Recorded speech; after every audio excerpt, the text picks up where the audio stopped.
श्री राम समर्थ। नवंबर 19। भगवान से हम क्या मांगे?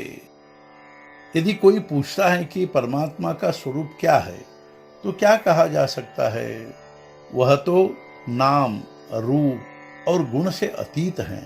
इसलिए हम अपनी भावना से जैसे उसे देखे वैसे वह है, ऐसा कहा जा सकता है। मतलब यह कि सब हमारी भावना पर निर्भर है। हम उसे जो मांगे वह देने के लिए वह तैयार होता है। हम उसे विषय मांगे तो वह देगा नहीं, सो बात नहीं, पर उसके साथ ही उसके फल के रूप में हमें सुख दुख भी भोगने पड़ते हैं। अतः कुछ मांगना हो तो हम सोच विचार कर मांगे। एक आदमी थक गया, इसलिए एक पेड़ के नीचे बैठ गया। वह पेड़ कल्पवृक्ष था।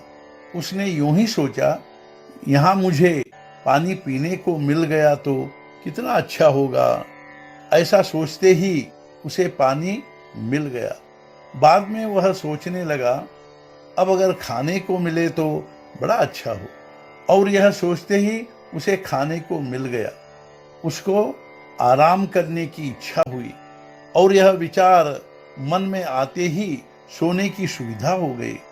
उसके बाद उसे लगा कि इतना सब तो होता रहा, अब यदि मेरे बीवी बच्चे भी यहाँ आ जाएं तो मजा आ जाए।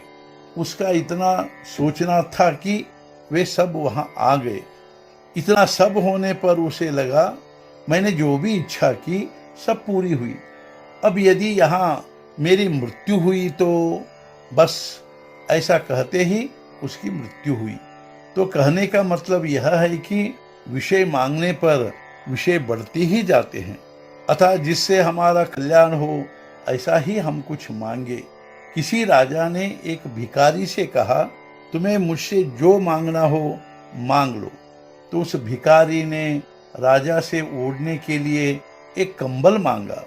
यदि वह आधा राज मांगता तो वह आधा राज भी दे देता। उसके पास से उसने मामूली कंबल मांगा। अतः कोई समर्थ दाता मिले तो उसे क्या मांगना चाहिए, इसका ठीक विचार करके मांगे। इसलिए भगवान के पास उसकी भक्ति करने की याचना करे, क्योंकि वह मांगने से हमें संतोष होता है और अन्य कुछ मांगने की इच्छा नहीं होती। भगवान के अवतार कब हुए हैं? भक्तों के लिए ही भगवान को अवतार लेने पड़े हैं। अवतार लेने पर केवल भक्तों का ही काम होता है, ऐसा नहीं है, बल्कि उसके कारण औरों में भी भगवान है यह भावना उत्पन्न होती है। हम उसकी शरण जाकर उसके होकर रहे तो फिर हमें किसी बात की चिंता नहीं रहती। भगवान बहुत दयालु हैं। पारस को लोहे से मारो तब भी लोहा सोना हो जाता है। उसी प्रकार भगवान ने भरत को भाई के नाते, विभीषण शरण आया इसलिए उसका, और रावण शत्रु होते हुए भी उसका उद्धार किया।